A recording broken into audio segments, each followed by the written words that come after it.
শীতের আগে গেল নোয়াখালীতে বন্যা, তখন মানুষ বলল এরকম বন্যা আগে দেখিনি। এবছরের শুরুতে এমন গরম গেল, আমরা বললাম এরকম গরম আমরা আর দেখিনি। এটাই জলবায়ু পরিবর্তন। এটার কারণ হচ্ছে আমরা মানুষেরা কিছু কিছু কাজকে উন্নয়ন মনে করি এবং সেটার জন্য পৃথিবীর যা হয় হোক আমাদের এটা লাগবে, এই কথাগুলো করি। আমরা মাটির নিচ থেকে তেল তুলি, গ্যাস তুলি, কয়লা তুলি, যার জন্য পৃথিবীতে কার্বন বলে একটা গ্যাস নিঃসরণ হয়।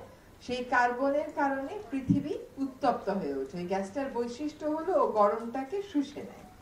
আমরা গাছ কেটে ফেলি, আমরা ছোটবেলায় বইয়ে পড়েছি গাছ আমাদেরকে অক্সিজেন দেয় আর কার্বন টেনে নেয়। গাছটা যখন কেটে ফেলি তখন কার্বনটা বের হয়ে যায়। এই কার্বন গ্যাসটার কারণে এবং আরো 5টা গ্যাসের কারণে পৃথিবীর তাপমাত্রা বেড়ে চলছে। ডিজাইন, এলিগেন্স, বিউটি, সেরা পণ্য সবার জন্য জেভিকো। আর সেটা আমরাই বাড়িয়ে দিচ্ছি। আমরা এমন একটা উন্নয়নের দর্শন, উন্নয়নের মতবাদকে আপন করে নিয়েছি যে ওই উন্নয়নের দর্শন আর ওই উন্নয়নের মতবাদে পরিবর্তন না আনলে জলবায়ু পরিবর্তনের হাত থেকে আমরা বাঁচতে পারবো না। এখন আমাদের যখন প্রথম বন্যাটা হলো নোয়াখালীতে, তখন বলল যে আমন ধান ক্ষতিগ্রস্ত হয়ে গেছে, যদি 22 তারিখের মধ্যে আমন ধান লাগানো যায় তাহলে আমরা আমন পাবো।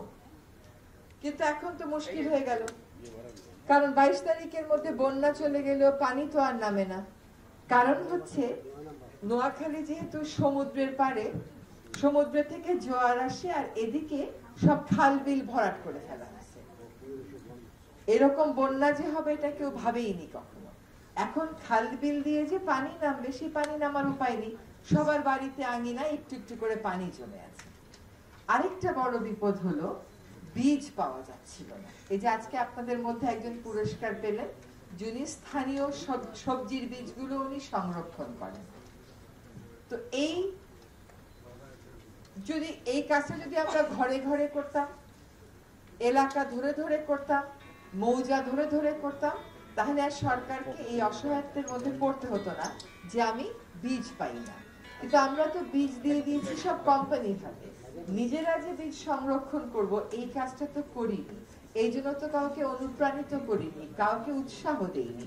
আজকে আপনাদের যে প্রকল্পটা, এই প্রকল্প এই ছোট ছোট কাজগুলোকেই আসলে এক করছে। এটা খুবই গুরুত্বপূর্ণ। আপনার কাছে মনে হতে পারে খুব ছোট, কিন্তু আপনার এলাকায় যখন একটা বড় দুর্যোগ ঘটবে দেখবেন আপনার কাছেই লোকে আসবে সাহায্যটা চাইতে।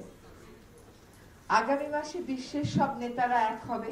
এই যে জলবায়ু পরিবর্তনের ঝুঁকির মধ্যে থাকা গরিব দেশগুলোকে কেমন করে সাহায্য করা যায়, উন্নয়নশীল দেশগুলোকে কেমন করে সাহায্য করা যায়। কারণ উন্নত বিশ্বই তো আসলে বেশি তেল পোড়ায়, বেশি গ্যাস পোড়ায়, এই জন্যই তো এই অবস্থা। সুতরাং আমরা বলছি যে তোমাদের একটা ঐতিহাসিক দায় আছে, তোমাদের জন্য আজকে পৃথিবীর এই বিপর্যয়, তোমরা এখন এটাকে সারিয়ে দাও, আমাদেরকে টাকা দাও। লস এন্ড ড্যামেজ বলে একটা ফান্ড আছে, সেই ফান্ডে টাকা দেবে। এখনো পর্যন্ত উন্নত বিশ্ব জলবায়ু পরিবর্তনে ভুক্তভোগী দেশ যারা আছে, আমাদের মতো নিম্নাঞ্চল, তাদেরকে যেই পরিমাণ টাকা দেওয়ার কথা তার ধারে কাছেও দেয়নি।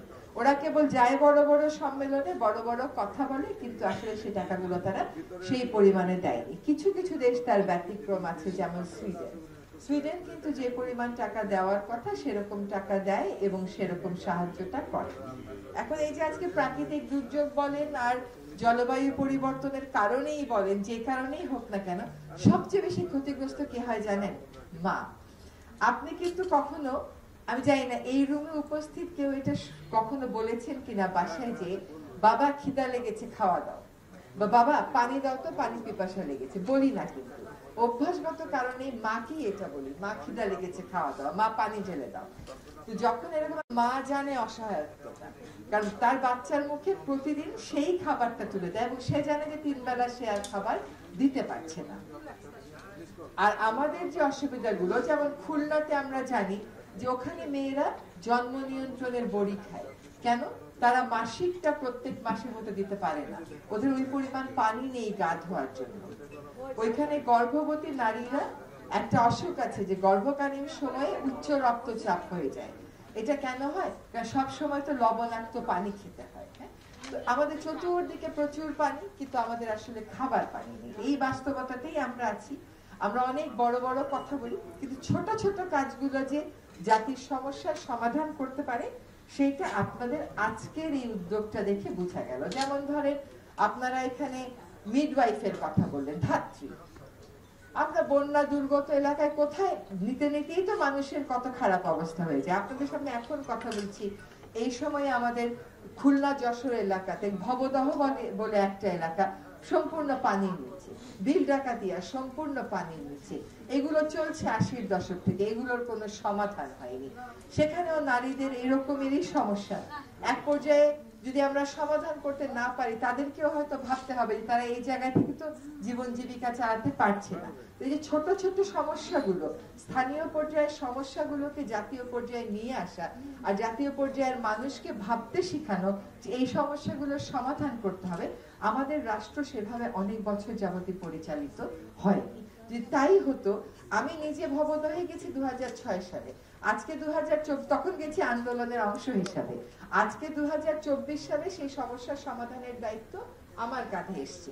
কথা হচ্ছে যে এতটা বছর আমরা করলাম কি? এতটা বছর মানুষগুলো বারবার পানির নিচে কেন গেল?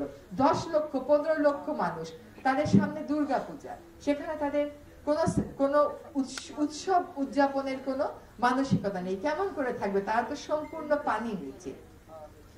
এই যে ছোট ছোট উদ্যোগগুলো আমরা সময়ে নেই না, যার জন্য বড় উদ্যোগগুলো আসলে আর আমরা মোকাবেলা করতে সক্ষম হই না। আপনারা এখানে একজন নারী বলেছেন যে তিনি কারুপণ্য করেন, শাড়ি করেন, আরেকজন গাছ লাগান। এই উদ্যোগগুলোকে যদি একজনের থেকে আরেকজন শিখেন, যে এখান থেকে ও গাছ লাগাচ্ছে, আমিও আমার এলাকায় গাছ লাগাই, ও বীজ সংগ্রহ করছে, আমিও আমার এলাকায় জেনে নেই যে কেমন করে বীজটা সংগ্রহ করা যায়। এই কাজগুলো যখন করবেন, তখন আর আপনার সরকার কি করলো, ডিসি মহোদয় আসলো কিনা, পানি উন্নয়ন বোর্ড গেল কিনা, এইগুলো থেকে দেখা যাবে আপনার প্রাথমিক বিপদ মোকাবেলার আপনার একটা প্রস্তুতি থাকবে। সেখানেও রাষ্ট্রযন্ত্রের উচিত হচ্ছে আপনাদের পাশে দাঁড়ানো, আপনাদেরকে সমর্থন দেয়া। আপনারা যে কোনো রাষ্ট্রের দলিল পড়েন না কেন, দেখবেন কৃষি, রাস্তাঘাট, যোগাযোগ, সবার শেষে জেন্ডার নিয়ে একটা চ্যাপ্টার থাকে। জেন্ডারটা কখনো কোনো দলিলের প্রথমেও থাকে না, মাঝখানেও থাকে না, একেবারে শেষে থাকে। রাষ্ট্রের সব দলিলের একেবারে শেষে থাকে, কারণ এটা বলতে হয় দেখে বলে। এটা যে মনস্তত্ত্বে ধারণ করা, এটা আসলে আমরা করি না। হ্যাঁ, এখন আমার জন্য সবকিছু ওলট পালট করে দেওয়া হয়তো সম্ভব হবে না, অত সময় আমাদের নেই। কিন্তু আমি আপ্রাণ চেষ্টা করব, যে কথাগুলো এখানে শুনলাম, যে আমাদের ন্যাশনাল অ্যাডাপ্টেশন প্ল্যান যেটা আছে, অভিযোজনের জাতীয় যে পরিকল্পনা, সেইখানে আপনাদের এই উদ্যোগগুলোকে কোনো না কোনো ভাবে প্রতিফলিত করা এবং এগুলোকে প্রাধান্য দেওয়া, যাতে করে সরকার যখন নিজস্ব টাকা দিয়ে দুর্যোগ মোকাবেলা করে, সেখানে অন্তত আপনাদের বিষয়গুলো প্রাধান্য পায় এবং এটা কেবল নিয়ম রক্ষার ক্ষেত্রে নিয়মে পরিণত না হয়। তো আপনারা কখনোই নিজেরা অনেক দূর থেকে এসছেন বা অনেক ছোট ছোট সংগঠন কাজ করছেন, এই জন্য মন খারাপ করবেন না। আমরা অনেকদিন আগে থেকেই তো জানি, তাই না, যে ছোট ছোট বালুকণা, তারপর তো আমরা এই মহাদেশ গড়ে তুলব। আমরা নিজেরাই নিজেদেরকে ক্ষমতায়িত করব এবং এই মহাদেশ আমরা নিজেরাই গড়ে তুলব। আপনাদের পাশে আমি যে কয়দিন আছি এই ক্ষমতায় অবশ্যই পাশে থাকবো।